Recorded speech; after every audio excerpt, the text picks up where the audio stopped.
Hi, it's Mr. Gann again talking about the FAFSA. And in our goal to demystify or to simplify the FAFSA, we simply want to show you a few key elements of what the website looks like, how to go to the pin site, and how to get started. One of the first things I want to show you is the website. Once again, is www.fafsa.ed.gov, or now they've just simplified it to fafsa.gov. Do not go to FAFSA.com. One of my seniors today said, Mr. Gann, do you know there's a FAFSA.com? And I've told him a million times, stay away from that. FAFSA.com. And this is what it's going to look like. It's going to have a little tree in the corner over here. It's going to say Federal Student Aid, big Start Here button, pictures of these nice looking college students getting an education paid for, etc. So the first thing we're going to do is we're going to show you how to get a PIN number. And the student needs a PIN number and the parent needs a PIN number. Those are you're going to use them for signing in later on, and they're your electronic signature when you finish the FAFSA. You need to have a 4-digit PIN number. And to get one, you simply go to the PIN site, click it on. You come over here, it's going to say, it says, welcome to the Federal Student Aid PIN site, PIN website. Hit apply now, and it'll give you a few instructions over here, but then you go and hit next. And again, it's a simple process. Just answer the questions. Social Security number, name, mailing address, email address, and they'll ask you to select a challenge question. There's a drop-down menu here. Pick something that you know they're going to remember. Okay? Such as what city you were born in, something like that. What's your favorite color? But don't make sure you just don't change your favorite colors. Then go down, and the student will create their own PIN number, and hit next. And then you can go ahead and follow through from there. And then the parent does the exact same thing.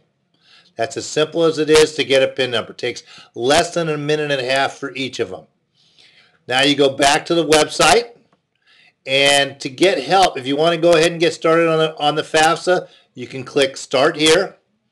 And again, the biggest problem we have with the FAFSA is students wonder, they overthink it. They want to say, what are they really asking?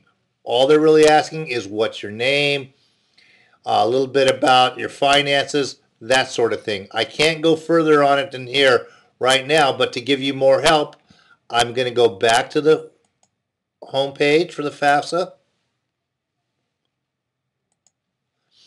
And up here on the bar up on top, it says Student Aid on the Web. I'm going to click that on, and it gives you quite a few different things to help you.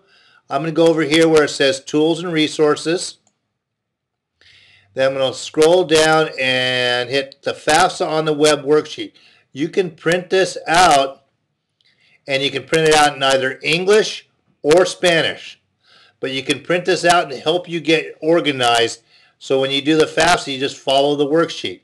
So I'm going to print, you're doing the 2012, 2013. So 2012, 2013 FAFSA. Do not do the 11, 12. You're doing 12 and 13. I'm going to hit the PDF there. And this is what the worksheet looks like. At the beginning, it gives you some simple directions and some guidelines. It has a reminder here that you have to sign your FAFSA with your federal PIN. And then it gets a few things organized where it has the student information section where it's going to ask name, address, citizenship, that type of thing, marital status. For young men, they will automatically register them for the selective service. So if you do, if a boy does the FAFSA, they don't have to worry about going to the selective service and registering for the draft. They're going to ask eligibility for drug conviction, not a big deal. They ask for the education of the parents, and that's all pretty routine stuff. The key thing that you need to do is to get to a point where they get to the student dependency status. Students often ask me, well, if I'm going away to college, can I be independent? Unless they can check one of these boxes here, and none of our seniors were born in 1989, Very few are married. None of them are working on their master's degree or in the armed forces. Very few of them will be able to check these boxes. Where we do have students who usually can check a box, occasionally we have students that are going to have children, that they're going to provide more than half their support for those children, or if the parents are deceased, if the student's in foster care, if they've been named a dependent or a ward of the court since turning 13, if they are an emancipated minor, are currently in legal guardianship, or is currently homeless or at risk of being homeless.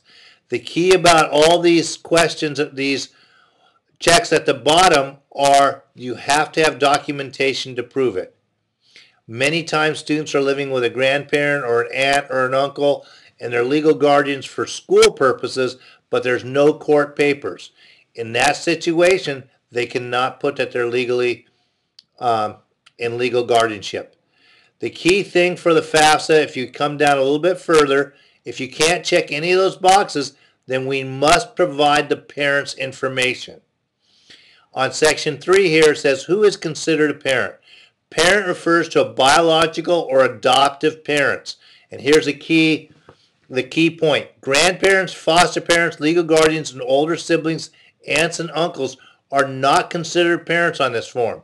So when you're providing financial information, the only people who will provide financial information are either the student if they're independent or the parents if it's a dependent student.